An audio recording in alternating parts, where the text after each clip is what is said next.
쏟아지는 뉴스 속에서 핵심만 뽑아 간단 명료하게 정리해봅니다. 이슈가 먼데이 두 분의 전문가 모셨습니다. 김지호 더불어민주당 대변인, 박상수 전 국민의힘 대변인 나오셨습니다. 어서 오십시오. 네, 안녕하십니까. 네, 반갑습니다. 네. 자, 주말 사이에 이제 발표된 이재명 정부의 2차 내각 인선 발표 보겠습니다. 어제 대통령실이 이제 6개 부처 장관 인선 발표했습니다. 이 대통령이 신속성, 실용을 강조했다는 게 이제 대통령실의 설명이었는데 이번 인사 총평 좀 들어보겠습니다. 김종인 대변인. 저는 이번 장관 인선에서 기업인들도 많이 입각을 했고 네. 전 정부 인사들도 어느 정도 전문성이 인정이 되면은 선례를 남기기 위해서 기용하는 모습, 그리고 이제 꼭 개혁이 필요하고 이재명 대통령의 국정 철학을 반영해야 될 곳은 과감하게 정치인 출신들 국회의원들도 많이 입각이 됐기 때문에 앞으로 이재명 정부의 국정 철학이 아주 잘 이루어질 것으로 그렇게 보이고 네. 어떻게 보면은 저희가 조기 대선을 치르고 그다음에 그간 그 12.3 친이 쿠데타 여파로 인해서 많은 국민들이 불안하게 여기고 국가 시스템이 망가졌다는 평가가 많았는데 빠르게 회복하는 그런 모습을 보여줄 것이다, 이렇게 기대하고 있습니다. 네. 그 원전업체 사장 같으신 분을 이제 장관으로 지명한 네. 것, 이런 것들은 이제 민주당 정부가 탈원전으로 하지 않을까에 대한 그런 우려를 불식시키는 그런 의미가 네. 좀 있어서 평가를 해줄만 한데, 이제 국회의원들을 좀 많이 이렇게 장관으로 했어요. 네. 이거는 인사청문회에 대한 부담을 최소화하려는 그러한 것으로 보이는데, 뭐 다른 것들은 모르겠는데 정은경 보건복지부 장관 지명자의 경우에 있어서는 네. 그 코로나 때 그 배우자의 뭐 마스크 주식, 마스크 업체 주식 취득, 이러한 의혹들이 불거졌고 그게 아직 다 해명된 게 아닌 것 같은데, 이렇게 지명을 하는 것은 김민석 총리 후보자 청문회를 보고 만만함을 느껴서 지금 이러고 있는 것이 아닌가. 네. 국민들을 지금 우롱하는 처사이지 않을까라는 생각이 좀 들었습니다. 이게 해소가 된 거예요? 네. 그 관련된 내용은 인사청문 자료가 나오면 질의응답을 통해서 소상히 소명될 거라고 그렇게 보고 있습니다. 김민석 총리 소명 안 됐잖아요. 김민석 총리 후보자가 범죄를 저질렀습니까? 뭘 소명하는 그 얘기입니까? 자료를 안 내시던데. 그냥 가버렸잖아요. 5시에. 인사청문위원, 야당 인사청문위원 아니, 자료를 내시면 되죠. 그냥 집에 가버렸는데 어떻게 냅니까? 지금 박 대변인 말씀하신 정은경 그 장관 후보자 얘기는 배우자의 그 관련한 주식 배치 신탁 맞아요. 그 문제였잖아요. 네. 이게 사실 왜냐하면 코로나 때 우리가 너무 전 국민이 고통을 받지 않았습니까? 네. 특히 마스크와 관련돼서는 정말 아직도 기억이 생생해요. 초기에는 마스크를 못 구해서 너무나 힘들었고 네. 나중에는 그 마스크를 계속 쓰고 다니면서 너무 힘들었잖아요. 진짜 네. KF94. 그렇죠. 저는 진짜 그걸 쓰고 다녔을 때 그 막 묘하게 그 산소가 부족하면서 네. 두통이 오는 네. 그 느낌이 아직도 조건반사적으로 떠오르거든요. 근데 그 마스크 업체, 마스크를 쓰라고 이야기하는 질병관리청장의 수장이 네. 배우자가 마스크 업체 주식을 보유했다? 이건 사실 국민들 입장에서 도저히 납득하기가 좀 어려울 것이라고 생각이 됩니다. 근데 뭐 청문회에서 소명을 한다고 얘기를 하니까 그렇다고는 그건 지켜보도록 하는데, 하겠습니다. 네네. 자, 행안부 장관의 윤호중 의원, 또 법무부 장관의 친명계 5선 정성호 의원, 민정수석에 있는 봉욱 변호사. 그 이른바 검찰 개혁의 라인업으로 보이는데 어떻게 판단하세요? 제가 요 라인은 보면서 굉장히 안정적으로 이 진용을 구성했다라는 느낌을 좀 받았어요. 그래요? 네. 네. 특히 이제 이 봉욱 민정수석 같은 경우에는 제가 개인적으로도 인연이 좀 있습니다. 네. 이게 2015년에 박근혜 대통령 시절에 그 사법시험을 부활하겠다라고 당시 김주현 법무부 차관이 발표를 합니다. 네, 네. 그러면서 이제 로스쿨 학생들이 동맹 휴학을 하고 아, 있었어요. 그다음에 집회를 네. 하고 아주 사회가 시끄러웠던 네, 네. 그때 일이 있었습니다. 근데 그때 이 봉욱 민정수석 지명자가 봉옥진 민정수석이 그 법무부 법무실장이었어요. 음. 그래서 당시에 기사를 검색해봐도 나오는데 네. 로스쿨생들과 로스쿨 출신 변호사들과 만나서 이야기를 들어보겠다라고 네. 하면서 그때 저도 처음 만났습니다. 아. 그때 이제 저는 로스쿨 출신 변호사로서 이렇게 활동을 할 때였어가지고 네, 네.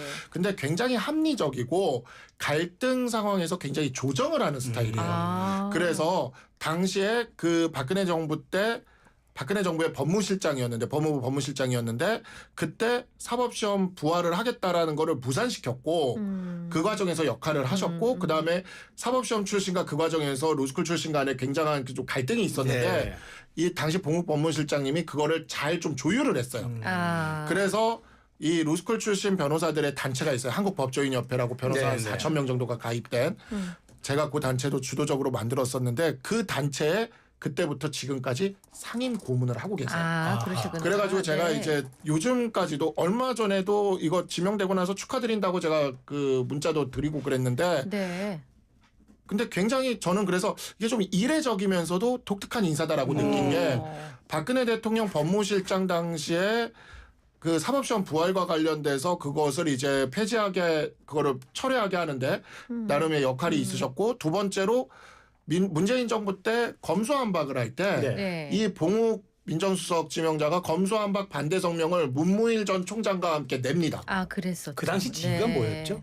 당시에는 이제 변호사로 나왔죠. 아, 그때 나왔어요. 네, 나왔습니까? 그때는 이제 김앤장에 지금 변호사로 있으니까 그렇게 이제 변호사로 원래는 문재인 정부 때 검찰총장 후보자였죠. 네. 같이 올라갔어요. 근데 아. 이제 윤석열 대통령이 검찰총장이 되면서 이제 봉욱 이제 변호사 이제 네. 민정수석은 봉욱 민정수석이 나와서 나오게 이제 된 거죠. 그래서 개업을 김앤장의 개업을 한 건데 음. 근데 어쨌든 검수완박에 대해서도 그때 당시에 반대 성명을 내셨던 분이거든요. 그래서 어찌 보면 제가 이분이 굉장히 온화하고 조정적이라서 중도적이라고 생각했는데 네. 약간 보수 성향에 가까우세요. 근데 이재명 정부에서 발탁이 됐단 말이죠. 네. 그것도 민정수석의 자리에, 네. 그것도 검찰개혁이라는 역할을 하는 자리에. 네. 그래서 저는 이 이재명 정부의 검찰개혁이라는 것은 문재인 정부랑은 조금 다를 수도 있겠다. 왜냐하면 이제 정성호 법무부 장관 지명자도 약간 온화한 스타일이고 네. 봉욱 수석 역시 그런 스타일이다 네. 보니까 조금은 문재인 정부 때와는 다를 수도 있겠다는 생각이 좀 듭니다.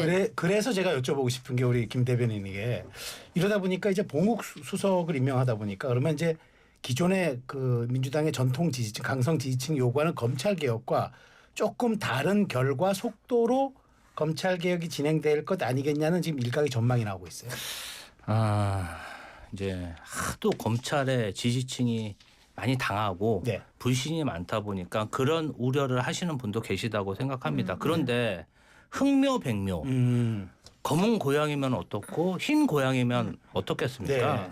쥐만 잘 잡으면 되는데 수사 기소 분리라는 검찰 개혁의 그런 큰 물줄기 네. 법 개정 제도 개혁 관련해서는 저는 정성호 법무부 장관 그리고 다른 분들이 이재명 대통령의 강한 의지를 받아서 추진할 적임자라고 봅니다. 이재명 대통령이 정성호 의원 입장에서 보면요. 5선 국회의원에 지난번에 국회의장을 출마할 정도로 국회의장직에 열의가 있었는데 국무총리라면 또 모르겠어요. 현 상황에서 법무부 장관은 사실 잘해도 독이든 성배입니까? 아니 잘해도 그냥 평가를 받을까 말까 한 자리 네, 아닙니까? 법조인들은 법조인대로 불만을 이야기하고 네. 지지층은 지지층대로 얘기할 텐데 평상시라면 정성호 의원이 받아들여지 않겠지만 이재명 대통령이 정말 명운을 걸고 검찰 개혁을 해야 하기 때문에 굉장히 친한 사이로서 본인이 어떤 그 정말 일조하는 마음으로 저는 법무부 장관 받아들였을 거라고 생각하고요. 네. 이런 게 있어요.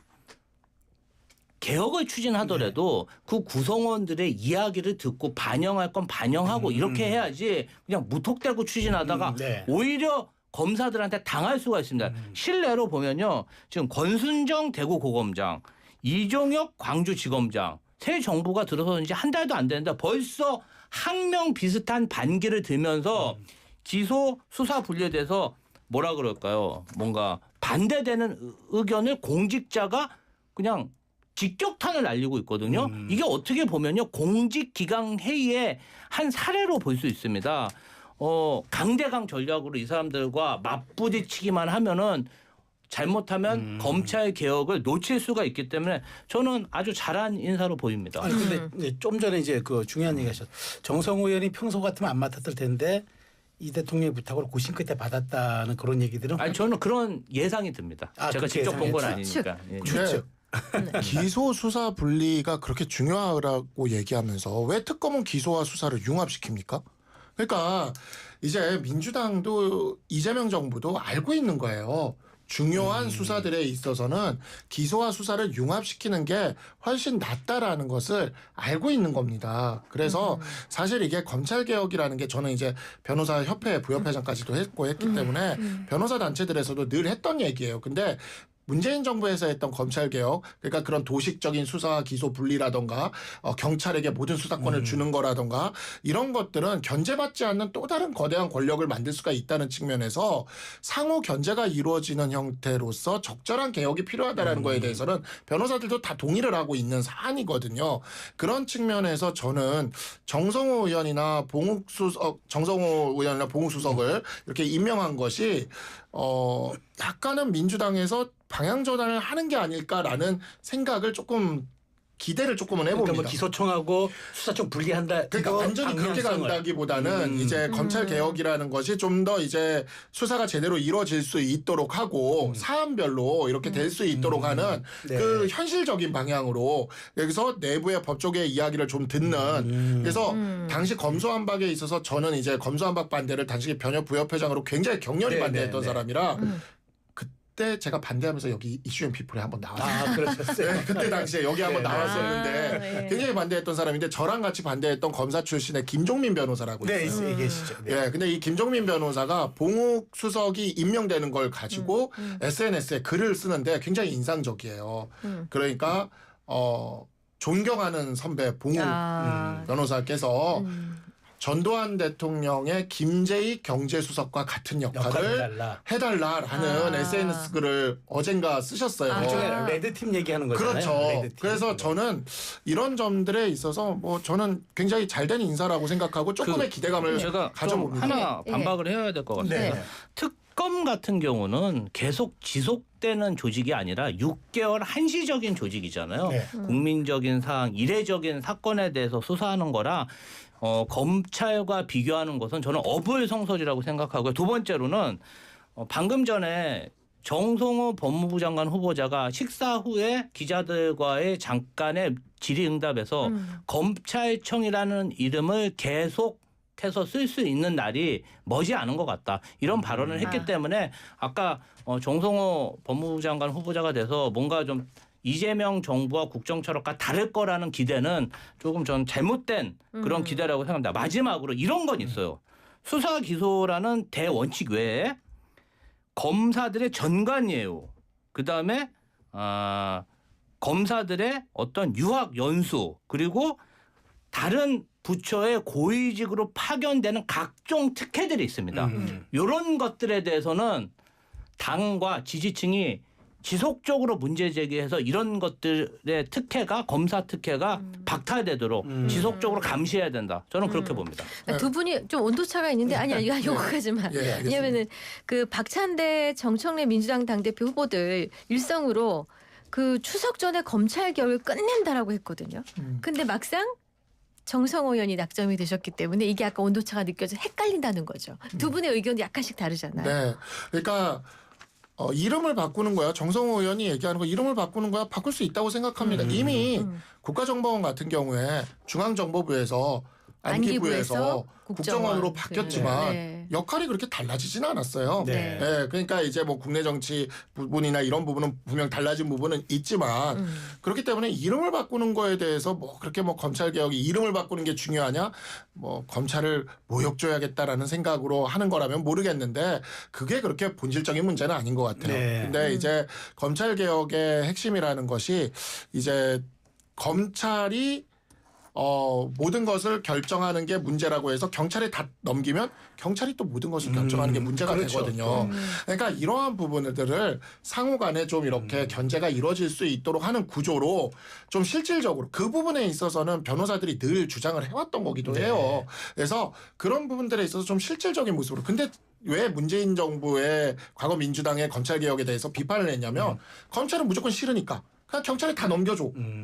이렇게 되는데 경찰은 준비가 안 돼 있었거든요. 그 상태에서 민생이 완전히 민생범죄 수사가 완전히 무너졌던 게 있었던 겁니다. 그러니까 이러한 부분들에 있어서 잘 묘를 살려가면서 한다면 저는 한번 잘 해보시는 것도 좋겠다라는 생각이 듭니다. 그래서 정성호 법무장관 지명자, 윤호중 행안장관 지명자 간의 역할 분담론이 나오고 있는 걸로 이해하고 네네. 다음 이슈로 넘어가겠습니다. 네. 행안부 장관 후보로 이제 언론에서 거론되던 김경수 전 경남지사가 대통령 직속의 지방시대 위원장 장관급입니다. 임명됐습니다. 이건 친문계 혹은 비명계 끌어안기에다가 경선 후보까지 했기 때문에 탕평으로 봐야 되나요? 어떻게 봐야 되나요? 당은 네. 주류가 있고 비주류가 있는데 과거에 이재명 대통령이 경기도지사에 도전할 무렵에 이재명 경기도지사 후보는 비주류였습니다. 네. 그때 당의 주류들이 뭐 많은 우여곡절이 있었지만 이재명 경기도지사 후보에게 기회를 줬기 때문에 이재명 대통령이 경기도지사도 되고 그를 발판으로 해서 당대표도 되고 대통령도 됐겠죠. 네. 그런 면에서 보면은 민주당 입장에서 김경수 전 지사 같은 경우는 누가 뭐래도 네. 대선도 출마했고 정치적으로 대권에 도전할 수 있는 차기 지도자급입니다. 그런데 현재로서는 비주류의 길을 걷고 네, 있죠. 네, 네. 비주류들은 국민의힘처럼 막 정말 뭐 어떤 누명을 뒤집어 씌워가지고 당에서 추출을 하려는 시도를 한다거나 싹을 자르려는 그런 노력을 하면요 당이 오히려 망할 수가 있습니다. 그래서 비주류도 최소한 우리가 성장하고 새를 이룰 수 있도록 지원해야 된다. 저는 그런 의미로 이재명 대통령이 굉장히 고심해서 인사를 한 것으로 보입니다. 아니 근데 최근 보니까 전재수 의원을 네. 해수부 장관 지명하고 그다음에 김경수 전 경남지사를 이 대통령 직속의 장관급 지방시대 위원장을 맡긴다. 그 지선을 염두에 둔 건 아닌가 그런 좀 의구심이 또 있긴 해요. 저는 이제 전재수 의원을 해수부 장관 임명한 건 확실히 염두에 둔 것 같다는 네. 생각이 들고 우리가 좀 우리 당이 앞으로 긴장해야 되는 사안이라고 생각을 합니다. 해수부 이전과 관련돼서도 그렇고 부산 쪽에 우리 민심을 지키기 위한 노력을 해야 될 것 같은데 좀 김경수 전 지사는 조금 다르다는 생각이 그래요? 드는 게 네. 저는 이게 뭐가 떠올랐냐면 윤석열 정권 초기에 그 나경원 의원한테 저출산위원회 부위원장 자리를 줬던 거가 딱 떠오르는 거예요. 근데 이거를 제가 지금 찾았는데 나경원 의원이 모 라디오 방송에 나와서 이렇게 이야기를 했거든요. 나 후보는 저는 그 저출산위원회 부위원장인가 하는 이상한 거를 라며 말은 장관급짜리지만 장관급짜리하고 장관은 다르지 않나. 급과 장관은 다르다. 네. 그래서 지금 이제 뭐 김지호 대변인은 굉장히 이거를 높이 평가를 하지만 네. 사실 그 김경수 지사는 이런 비슷한 생각을 좀 하지 않을까. 나중에 언젠가 라디오에 나와서 나경원 의원처럼 얘기할지도. 이 자리는 뭐 내 자리가 아니었다. 아니 페북에 네. 이재명 대통령의 지방 관련 공약 그리고 세종시 이전 관련해서 본인이 사활을 걸고 잘 이뤄내겠다. 굉장히 각오에 찬 글을 썼습니다. 그리고 그 자리 자체가 굉장히 옛날에 문재인 정부 때 균형발전위원회라고 네. 수도권의 어떤 규제를 관할하고 그다음에 지역의 자원을 배분하는 굉장히 중요한 자리입니다. 네. 예산도 많이 들어가고 인력도 많습니다. 그래서 윤석열 대통령과 이재명 정부를 비교하는 것은 전 솔직히 정당인으로서 기분 나쁩니다. 비교 안 하시죠. 김지호 민주당 아니, 대변인의 네. 개인 뜻으로 알겠습니다. 아니 근데 기분 나쁩니다. 김 대변인께서 저 지방시대위원회 제가 좀 아는데요. 네. 예산이 별로 없고 인력이 별로 없습니다. 앞으로 많이 투입되겠죠. 그래서 이제 나경원 의원이 이렇게 얘기했어요. 예산 20억 원에 직원 22명인 위원회였다라고 하는데 이거보단 큰 거예요? 이제 앞으로 투입을 하면 되겠죠. 이미 장관